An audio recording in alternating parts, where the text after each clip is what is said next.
Black Beauty by Anna Sewell. Chapter 25. Reuben Smith. Now I must say a little about Reuben Smith, who was left in charge of the stables when York went to London. No one more thoroughly understood his business than he did, and when he was all right there could not be a more faithful or valuable man. He was gentle and very clever in his management of horses, and could doctor them almost as well as a farrier, for he had lived 2 years with a veterinary surgeon. He was a first-rate driver. He could take a four-in-hand or a tandem as easily as a pair. He was a handsome man, a good scholar, and had very pleasant manners. I believe everybody liked him. Certainly the horses did. The only wonder was that he should be in an under situation, and not in the place of a head coachman like York. But he had one great fault, and that was the love of drink. He was not like some men, always at it.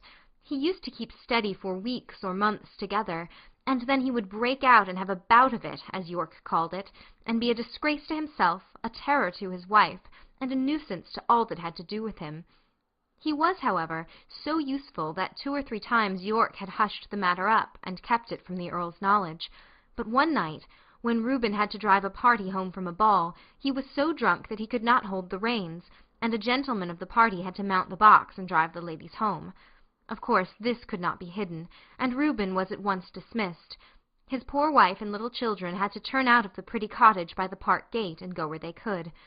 Old Max told me all this, for it happened a good while ago, but shortly before Ginger and I came, Smith had been taken back again. York had interceded for him with the Earl, who was very kind-hearted, and the man had promised faithfully that he would never taste another drop as long as he lived there. He had kept his promise so well that York thought he might be safely trusted to fill his place while he was away, and he was so clever and honest that no one else seemed so well fitted for it. It was now early in April, and the family was expected home sometime in May. The light brougham was to be fresh done up, and as Colonel Blantyre was obliged to return to his regiment, it was arranged that Smith should drive him to the town in it, and ride back. For this purpose he took the saddle with him, and I was chosen for the journey. At the station, the Colonel put some money into Smith's hand, and bid him good-bye, saying, "Take care of your young mistress, Reuben, and don't let Black Auster be hacked about by any random young prig that wants to ride him. Keep him for the lady." We left the carriage at the maker's, and Smith rode me to the White Lion, and ordered the hostler to feed me well, and have me ready for him at 4 o'clock.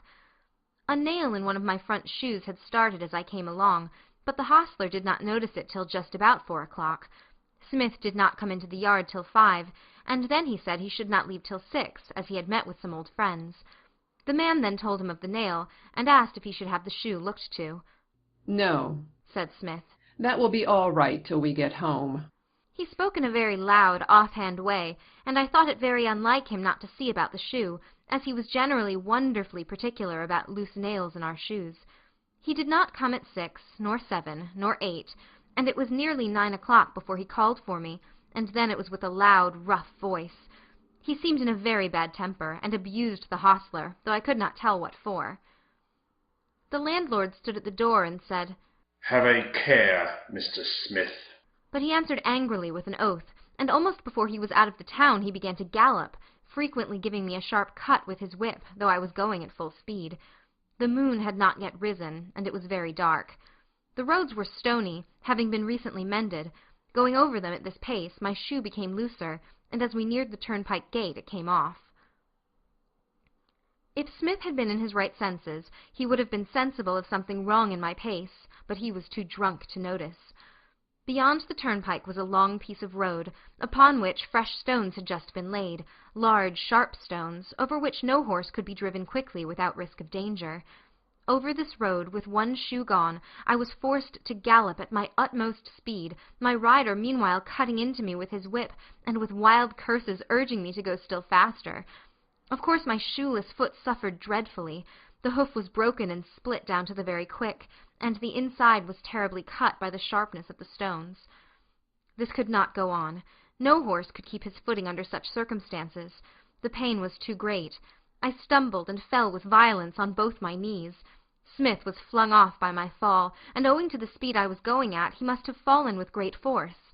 I soon recovered my feet and limped to the side of the road, where it was free from stones. The moon had just risen above the hedge, and by its light I could see Smith lying a few yards beyond me. He did not rise. He made one slight effort to do so, and then there was a heavy groan. I could have groaned too, for I was suffering intense pain both from my foot and knees, but horses are used to bear their pain in silence.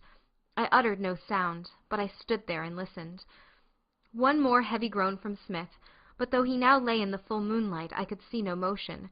I could do nothing for him nor myself, but oh, how I listened for the sound of horse, or wheels, or footsteps.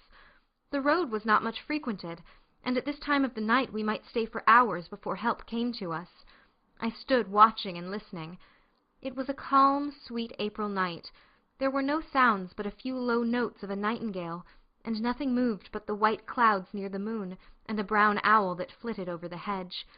It made me think of the summer nights long ago, when I used to lie beside my mother in the green pleasant meadow at Farmer Gray's. End of chapter 25.